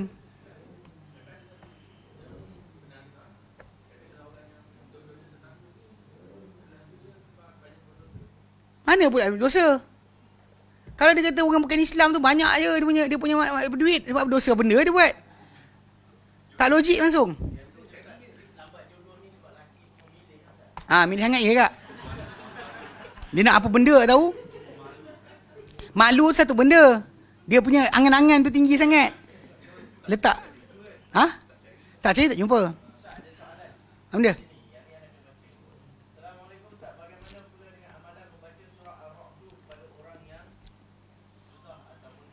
Bukan daripada sunnah Nabi SAW. Benda tu biasalah cerita orang. Problem kita dalam masyarakat adalah orang panggil mujarrabat. Mujarrab means that betul tak ada. Saya ingat Dr. Ali Jumahat pun ada tajuk ni. Dia kata amalan al-nasyrah untuk memudahkan urusan. Dia orang tanya kenapa sebagainya. Dia kata memang tak ada dalil Quran Sunnah tapi mujarrab. Mujarrab ni nak faham cerita kan. Akan masuklah kepada perbomohan. Bahkan amalan orang bukan Islam. Contoh macam letak benda sekian jadi untung. So mujarrab. Nak buat ke? Letak patung kucing yang panggil gitu. Kan patung kucing kan? Yang panggil kucing lambai tu kan? Orang tu kata kalau letak patung ni keuntungan akan dapat. Orang perniagaan akan untung. Soalan. Ikut pada perbuatan orang macam jadi. Soalan. Nak buat ke? Dia mujarrab. Dia panggil mujarrabat. Benda being tested. By cerita tadi mujarrabat ni, kalau dia kata orang cerita, ramai orang cerita, kita boleh pakai macam tu. Pasal Islam ini solution dia adalah dengan panduan Nabi. Kalau bukan panduan Nabi tak payah ambil pun tak apa. Biar jadi sekalipun. So orang-orang yang telik mendelik. Nabi kata dustakan walaupun jadi. Walaupun benar dia cerita, dustakan. Tak usah percaya sikit pun. Walaupun betul sekalipun kata tak ada. Ini perbezaan lah bila kita kata kita ada akidah. Yang kita kejar adalah keadaan kita selesai dunia ni dan keadaan masih lagi beriman. Orang ramai yang nak solution tapi tak kisah akidah jadi apa. Janji jadi. Sedangkan dia lupa akidah dia telah tergadai. Kan? Ataupun contoh itibak kepada Nabi tadi dah hilang. Seolah Nabi tak tahu dia tahu. Ataupun Nabi tak tahu ustaz dia tahu. Ini masalah rosak lah. So in the end dah sekali dia pergadaikan syahadah dia kepada untuk hasil yang dia nak. Tak rugi ke? Kan? Dia kata memang ini masalah mujarrabat lah. Kan ar-ra' tu tadi mujarrabat. Kan yang test jadi. Macam test apa? Anjing. Nampak anjing datang, baca surah apa? Tabat siada abi lahabin wa tab. Gatap je, tab. Tambah lagi. Rosakkan Quran dulu. Dan jadi. Serius. Rosakkan Quran. Jangan baca Quran macam diturunkan. Macam ustaz baca, ustaz tu ajar, abil habim wa tap, kena tambah tap. Jadi anjing tu pun berhenti. Anjing tu akan tengok kan, malang makhluk ni kan, ni rosakkan Quran. Kalau aku datang gigit dia pun, kalau petir datang aku kena sekali. Tu anjing lari. Buat benda tak senonoh, rosakkan Quran, anjing pun lari, betul. Entah tak nampak saya ada kata ini kan nak kena terajang dengan malaikat dah. Baik aku lari. Mungkin ke? Wallahu alam. Kan kita kena faham macam tu jugalah. Tapi benda ni panggil mujarabat. Yang kes baca ayat sekian beranak laju. Orang tu sangka macam tu. Tapi pada memang dia genetik dia mudah beranak. So banyak orang suka macam tu. Dia panggil mujarabat. Dia telah ditested. Bab berkenaan perbuatan Islam macam tu juga. Kita tanya, ni amal ayat sekian, ni mujarab. Ada dites dan jadi. Sedap gitu. Itu yang wa iza batashtum batash jabarin tu. Apa? Sapu lutut, sebut ayat tu. Yang geng silat, genggam tumbuk, baca tumbuk orang. Allah alam kan. Tapi masalah mujarabat banyak benda jadi. Even ada orang kata apa? Aura. Bila nak pukul orang tu kan. Bayangkan hitam. Warna hitam kat tangan, kena pukul. Yang diajar kepada kita oleh Nabi SAW adalah sebut kepada dia, La ilaha illallah, lakinu mautakum, La ilaha illallah. Bukan ajar, ini Tuhan kau nak ambil kau. Bukan. Ini bangang nama dia.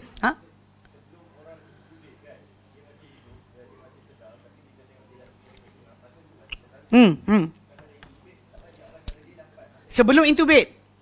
Sebab tu kita suruh syahadat. Saya ingat Ustaz Yunus dia sebut. Macam bila dikatakan macam orang tu nak start bagi morfin kan. Sebelum bagi morfin tu kita suruh syahadah siap-siap. Bagi sekejap lagi time lain cakap tak dengar dah. Tak tahu dia dengar ke tidak. Tapi ialah suara tu mungkin sampai. Kita sebut la ilaha illallah. Nabi kata alaqinu mautakum, la ilaha illallah. Bukan Allah sahaja, bukan hu, bukan hai. Allah. Tak. Nabi kata ulang lagi. Lakinu mautakum la, Sahih Muslim kot. Lakinu mautakum la ilaha illallah. Talqinkan, ajarkan orang nak mati di kalangan kamu kalimah la ilaha illallah.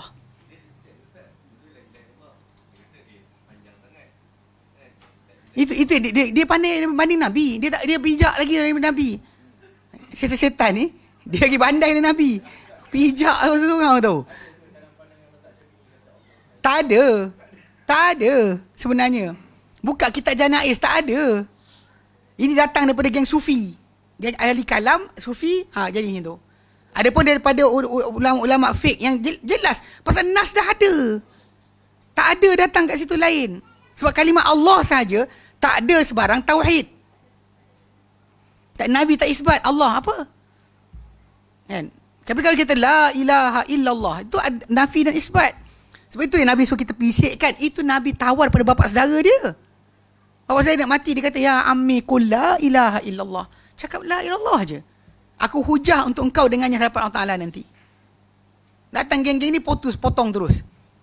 La ilallah Allah je. Hei. Itu hu. Itu tiup kat telinga tu. Hu.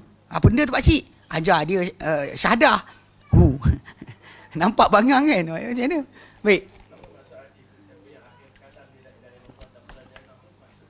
Itu sebenarnya kalau ikutkan kalau kita belajar dalam kitab apa fiqh doa dan zikir Syekh Abdul Razak Muslim Bad, kan dia jelaskan tajuk tu.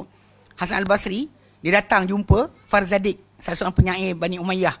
Yang Bani Umayyah punya penyair ni, dia bini dia mati. So dia menangislah waktu pengurusan jenazah bini dia. So jadi Hasan Al-Basri tegur. Dia kata, kan, apa kau siapkan untuk diri engkau untuk hari macam ni nanti? Dia kata, aku telah siapkan untuk diri aku la ilaha illallah sebelum 50 tahun lagi. Before 50 years dah sebut. Lepas tu Hasan Basri kata, untuk la ilaha illallah tu ada hak-haknya dan tanggungjawabnya. Maka berhentilah engkau daripada melemparkan tuduhan melalui syair engkau kepada wanita yang muhsanat, wanita-wanita yang elok, berakhlak. Jangan kau lafazkan syair-syair tak elok. Sebab itu antara kandungan la ilaha illallah, kita tak boleh buat benda dosa.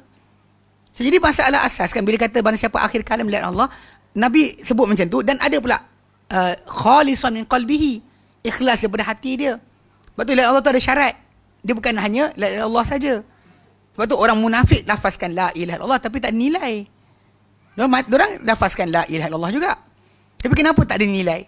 Sebab dia tak ada pertama sekali, kan dia ada 6 syarat kan? Syarat 6 ke 7? Syarat la ilaha illallah kan? Yang kalau anda kata orang tu tak lafazkan la ilaha illallah tadi dengan maksud tadi, dia tak boleh. Pertama ilmu. Dengan ada pengetahuan apa dia cakap. Kenapa dia cakap? Kan? Kedua, sebab tu Abu Talib tak nak cakap. Kenapa dia tak nak cakap? Dia faham maksud. Betul tak nak lafazkan? Sedangkan lafaz je. Kan Nabi kata cakap je la ilaha illallah. Dia tak nak cakap. Berulang-ulang kali Nabi lafaz, Nabi kata cakap la ilaha illallah saja. Kemudian kena ada yakin. Yang tak ada keraguan. Kemudian benar. Benar, kata-kata benar. Kemudian ilmu, yakin, benar. Kemudian cinta. Kena ada cinta. Dan dia lafazkan tadi, dia kena cinta kepada Allah Ta'ala. Kemudian dia ada patuh kepada Allah Ta'ala. Menerima. Satu lagi saya tak ingat. Dia 7. So jadi basically dia bukan hanya kata-kata kosong. Kalau kata-kata tanpa pelaksanaan, semua orang boleh cakap. Bahkan macam dia kata, kunci syurga tu la ilaha illallah. Betul? Tapi setiap kunci dia ada gigi. Setiap kunci dia ada gigi. Kalau gigi tak serupa, cocok, tak masuk. Pulas lah macam mana pun. Betul, kunci syurga tu la ilaha illallah. Tapi soalan dia, la ilaha illallah yang kita lafaz tadi sama tak macam yang Nabi kendaki? Sebab orang munafik cakap, tapi tak laku. Nabi tawarkan, tapi untuk atas dasar Islam, ya. Seorang munafik cakap kepada Allah, jadi halal, harta dia jadi haram kita sentuh, nyawa dia tak boleh kita cuit.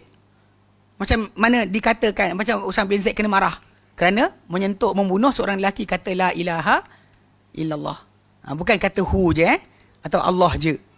Tapi la ilaha illallah. Itu sudut yang kena jagalah. Tapi banyak orang kena tak ni sangat. Tak tahu ni baik. Wallahu alam.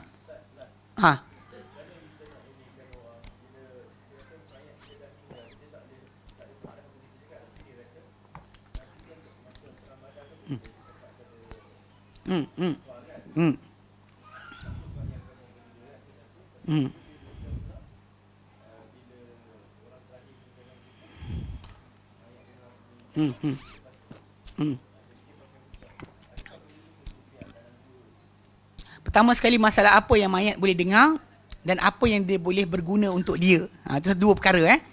Masalah dia boleh mendengar apa yang disebut oleh orang hidup kepada dia. Contoh macam masalah Nabi berkata-kata kepada kufar Quraisy yang mati dalam perang Badar. Nabi kata, adakah kalian dah temui apa Tuhan kalian, apa yang janji pada kalian benar? Kami dah dapat apa Tuhan kami janji pada kami benar. Lepas tu Umar tegur, dia kata, ya Rasulullah, kan dia mayat, dia mati, kau cakap macam tu. Maka Nabi kata, tidaklah engkau lebih mendengar banding mereka. Okay. Kata-kata Nabi sebut tadi adalah untuk penghinaan pada mereka di atas keadaan mereka dapat. Bukan untuk dapatkan lepas tu mereka menyesal, diampunkan, takkan boleh dapat apa-apa. Sebab masalah mendengar satu perkara. Lepas tu kita ada pula masalah, bila kita sebut kan masalah pendengaran tadi, faedah yang dia boleh dapat daripada pendengaran tadi. Itu kena tajuk kedua. So balik pada asal, contoh macam kita tanya orang tersebut yang masuk kubur. Kalau kita ajar dia apa, dia tak boleh buat apa dah. Soalan kubur bukan setakat dulu dah mati baru tahu. Sekarang dah tahu. Tapi tak bermanfaat soalan kubur tadi kecuali anda ada amal. Kalau amal kita bertepatan, maka kita akan boleh bermanfaat dengan soalan kubur tu dah hafal pun. Kalau tidak, tak guna. Soalan kubur tu dah pecah nama kot. Sebelum kita lahir lagi. Soalan kubur apa ditanya kan, semua orang tahu. Tapi kita semua tahu bahawa Nabi kata orang munafik ataupun orang yang ragu-ragu, bila dikata kepada siapakah lelaki ini diutus kepadamu, dia kata, aku dengar orang kata, aku pun kata. Dia tak boleh cakap Huwa Muhammad Rasulullah. Dia tak boleh cakap. Dia kata, aku dengar orang ramai cakap, aku pun cakap. Malaikat hayun lah ketika tu juga. Itu kisah Nabi ceritakan apa jadi. So masalah sekarang ni macam apa didengar. Macam hadis Amr bin As. Bila dia kata, bila kamu dah tanam aku, kan, tunggulah sekejap. Supaya dalam tempoh lebih kurang seekor unta disembelih, dan berdirilah kat keliling kubur aku, dan tempoh unta disembelih sampai diagihkan daging.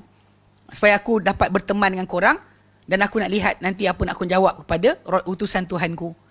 Dia cakap yang tu. Lepas tu tengah sakit nak mati. Dia pesan pada orang ramai, pada orang yang nak uruskan jenazah. Dia kata nanti tunggu kejap lah. Kan? Masalah berteman. Tapi soalan takkan bertukar. Soalan tu dah pecah. So kadang-kadang orang kita ni dia sibuk nak bercakap. Okay. Masalah bermanfaat. Tajuk itu tajuk. Apa dia dengar, apa bermanfaat. Tajuk yang berikutnya, berapa banyak yang dia tahu kat sini, daripada perbualan tadi akan disampai pada akhirat. Sebab kita tahu bahawa Nabi SAW kan, Nabi kata barang siapa yang beri salam kan kepada kubur seorang dia kenal di dunia, dia bagi salam, Allah Ta'ala akan kembalikan roh untuk jawab balik. Dan bahkan Nabi kata Allah Ta'ala ada para malaikat yang menyampaikan kepadaku daripada kalian semua salam yang dibawakan. Bahkan Nabi kata banyakkan selawat ke atas aku kerana selawat kamu akan dibentangkan kepadaku. Tentang hari Jumaat kan, Nabi kata banyakkan selawat ke atasku kerana selawat kamu akan dipamerkan kepadaku. Lepas tu para sahabat kata, ya Rasulullah, engkau telah jadi hancur berkecai dan reput dan tanah. Maka Nabi kata Allah Ta'ala haramkan tanah daripada makan jasad para anbiya. So basically sampailah berita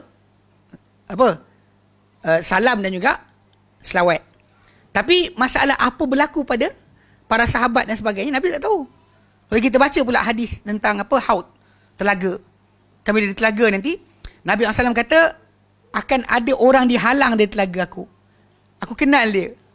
Kan tak dibenarkan datang. Satu riwayat kata ummati, satu riwayat kata ashabi. Nabi pasal nak kesan, wuduk tu ada, Nabi panggil. Tapi malaikat tahan. Tak benarkan datang kepada Nabi SAW. Lepas tu Nabi kata, ashabi ke, kan, ataupun atau ummati, tiba-tiba malaikat kata, ma ta'lamu ma adatsu ba'dak. Engkau tak tahu apa mereka buat lepas kau tak ada. So kalau ikut kisah tadi, so Nabi tahu tak apa jadi kat kita sekarang? Tak tahulah. Tak tahulah. Sebab kalau tahu, Nabi kata biar pada muka lah. Sebab ketika malaikat halang tu, malaikat kata pada Nabi, engkau tak tahu apa mereka buat lepas kau tak ada. Bid'ah lah. Sahih dah, ma adatsu ba'dak. Jadi memang tak tahu. Dan ketiga, tajuk hadis dan Musnad Ahmad berkenaan dengan bagaimana nanti orang yang mati, kalau kita satu kampung, siapa mati awal, kan? Bila ada orang terbaru mati, nanti yang beriman ni, kalau saya boleh jumpa, dia akan jumpa dan tanya, apa jadi pada isteri aku, apa jadi pada anak aku. Kalau roh tu tanya balik pada yang baru mati apa jadi, maksud dia berita kita sampai dekat diorang? Tak sampailah. Bila yang baru mati ni datang, nanti orang yang berkerumun lah. Bini aku macam mana? Kahwin lain dah. Kan? Anak macam mana? Anak kau pergi sekolah dah, duduk London lah. Macam tu kan? Dia akan datang berjumpa. Kalau tiap-tiap berita kita sampai tiap-tiap petang, yang dia kita tanya apa? Pasal ini riwayat yang sahih. Riwayat sahih. Dan Musnad Ahmad. So, kalau kita ni mati, mana kita baca salam ni kan? Okay, katakanlah abang kita meninggal dulu. Kemudian saya meninggal pula. Lepas tu nanti katakan saya meninggal lepas beberapa tahun, dia akan datang jumpa saya. Dia kata, Ustaz, Abu Talha buat apa dah? Gitulah. Saya cakap buat apa? Abang tu macam tu lah. Kedai mamak tu ada lagi tak? Tak ada dah. Tak, seriously masa dia akan datang balik jumpa. Pertemuan tu akan berlaku. Nabi ceritakan pertemuan tu akan berlaku. So apa kita faham dari pertemuan tersebut? Makna orang meninggal awal tak tahu apa jadi dah. Putus berita. Apa lagi buka tingkap? Ya, akan bertemu balik. Roh-roh orang beriman akan berjumpa balik. Sampai akan boleh tanya khabar. Apa jadi, apa jadi. Sampai kan malaikat kata dah, dia baru saja mati kan, biarkan rehat. Saya macam sekali malaikat cakap. Tapi nak ceritakan sekarang ni, itu khabar menunjukkan bahawa apa? Manfaat sembang bual yang datang kat kubur tak guna. Kalau berguna, then tak payah tanya lah. Kau tahu tak apa jadi bini kau? Tahu dah hari tu. Anak aku cerita. Betul? Jadi maksud dia bila datang tanya tak tahu tu, maksud dia tak ada berita. Sebab orang tu dia macam ni tau. Balik kita masa sebut tu. Ahli bid'ah dia bina di atas satu dalil, assumption dan juga anggaran yang berbagai. Sedangkan hak dalil tu panjang ni je. Tajuk ni je. Dia akan bagi macam tu. Dia akan gunakan itu untuk A. tawasul, bukan tawasul, istighosah orang mati tadi. Tuan tolonglah kami datang susah, tolonglah kami. Sebab apa? Dia kata diorang dengar. Bantang bulan Ramadan satu lain lah. Tapi cerita dia, maksud dia kerana apa tau? Dibina di atas berita tadi, kisah tadi. Sebab Nabi tak bersembang dengan orang lain dah lepas tu. Ketika sahabat dia meninggal, dia tak terus kata, jawab macam ni je, tak payah susah hati. Dia kata dengan yang hidup, salu li sahibukumul hadha tathbit, mintalah untuk teman kamu ni pengukuhan. Fa innahu yus'alul an, dia sedang ditanya sekarang. Daripada dia cakap dengan orang musyrikin tadi dan sembang-sembangnya tu, kenapa tak boleh aplikasi macam ni je? Jangan takut, jawab. Tu jawapan pertama ni, macam tu. Kata je kat yang tu. Kenapa dia minta yang hidup ni doa? Lepas tu kita nak faham kisah tu, masalah perbualan tu, bawa dalil lain. Bila kita bawa kisah yang apa, Nabi tak tahu apa jadi lepas baginda wafat, kita nanti roh akan berjumpa dan akan saling bertanya apa jadi kat keluarga yang ditinggalkan. Semua ni kita bawa balik dengan kisah. Bila Nabi diri kat kubur sahabat tu, dia minta yang hidup ni doakan yang mati ni. Nabi kata, dia sedang ditanya sekarang. Ayat Nabi adalah, fa innahu yus'alul an. Mintalah untuk teman kamu ini pengukuhan. Dia sedang ditanya sekarang. Soalan, kenapa Nabi tak direct cakap je? Dah tadi cakap dengan musyrik kan? Kat sini. Kamu cakap, malaikat, help. Lepaskan. Jangan pukul. Betul tak? Ini itu buat kita kadang-kadang benda ahli bid'ah ni kalau dia buat kan, kita kena bangangkan sikit lagi. Dia jangan berhenti satu tahap tau, dia jauh sikit. Dia nak benda tu kita tolak habis, tolak. Tolak habis, tolak terus sampai ujung, sampai dia kata, tak boleh lah nyentuh dah. Tak boleh pula. Boleh je. Kan kenapa Nabi tak cakap? Kenapa Nabi suruh sahabat yang ada ni doa untuk teman ni? Dan Nabi kata, dia sedang ditanya sekarang. Tengah-tengah tu Nabi kata, tengah tanya sekarang. So tengah sedang ditanya tu, soalan, kenapa Nabi tak interfere? Kalau dia boleh dengar, takut apa? Jangan takut. Jawab. Jawapan pertama tu, bukan. Faham tak? Kalau saya cakap macam ni, kau bukan buat kata saya ngejek lagi. Tapi makin ngejek pun, tak ejek tak faham. Betul tak? Macam dulu, saya ingat tak beberapa tahun lepas, bila timbul kubur solar. Kubur, letak solar. Lepas tu kubur tu kononnya dia letakkan satu program yang macam MP3, bacakan Quran setahun sekali, tiap malam Jumaat baca Yasin. Nak boleh je. Soalan, apa hukum? Marah mufti-mufti. Jangan membuat apa uluk-uluk. Benda tu jadi dekat belah Brunei tu ada. Dia pasang macam tu. Sebenarnya kubur macam kubur apa? Anita Mui dekat Nilai tu. Ada kakak yang tinggal dekat sana cerita. Dia kata kubur dia tu kalau kita dekat ada sensor. Sensor tu akan bunyi lagu yang dia ketika hidup nyanyi. Kalau yang kubur tadi kan, daripada suruh orang datang, pasang solar, satu kubur satu solar, bacakan Quran terus direct. Dia tak adalah timbul masalah dia kan. So tak kena nak pukul, ada Quran dah. Betul? Pasanglah semua kubur. Kita buat konsultan. Banyak duit dapat tu. Bukan setakat buat kepuk. Buat ni, pasang solar. Cuba try iklan sekali. Solar untuk kubur. Kubur-kubur Muslim yang dibacakan Quran setahun sekali. Bahkan boleh buat program setiap hari khatam Quran boleh. Serius? Betul tak? Khatam Quran tiap hari. Tak payah bayar apa pakcik-pakcik tu. Masjid yang minta bayar-bayar tu kan, tak payah bagi dia orang. Baik buat benda solar ni. Permanent lah tu. Kontrak, kita check balik. Bunyi Quran tidak bunyi. Jenuh. Maintenance pun ada. Maintenance fee.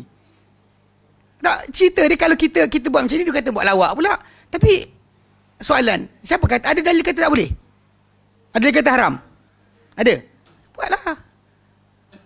Betul yang buatlah. Boleh. Rosak agama. Tapi, benda tu realiti dia. Kalau korang buat macam tu, hantar budak tahfiz, baik pasang terus. Boleh tukar. Tukar kori pula. Bulan ni, Sa'ad Ghamidi. Bulan depan, Syekh Rashid Al-Fasi. Bacakan Quran untuk si mati ni. Habis semua-semua. Khalil Khosari semua ada. Buah hati kata. Lepas tu kemudian masalah pula.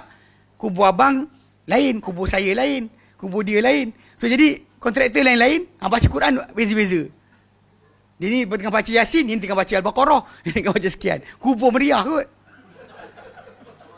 Meriah kubur. Tak ada siapa takut dengan bunyi Quran 24 jam. Quran berbunyi. Lintas je Yasin, Toha, Nun, semua sekali ada. Bagus. Kadang macam tu je. Benda pasal kes dia pegang apa kata-kata Ibn Umar minta bacakan ayat tertentu. Dia kata kalau baca ayat tertentu dan kita baca Quran kat kubur.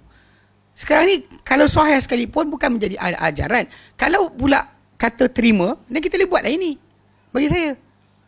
Tu saya stop kat situ je. Stop sampai berletak pula solar. Baru jadi kes, betul. Baru sebab bijak ni. Buka syarikat. Buat duit kan? Wallahualam. Okay, kita berhenti sini. InsyaAllah sambung kemudian. Wassallallahu ala Muhammadin. Alhamdulillahirabbil alamin. Assalamualaikum warahmatullahi wabarakatuh.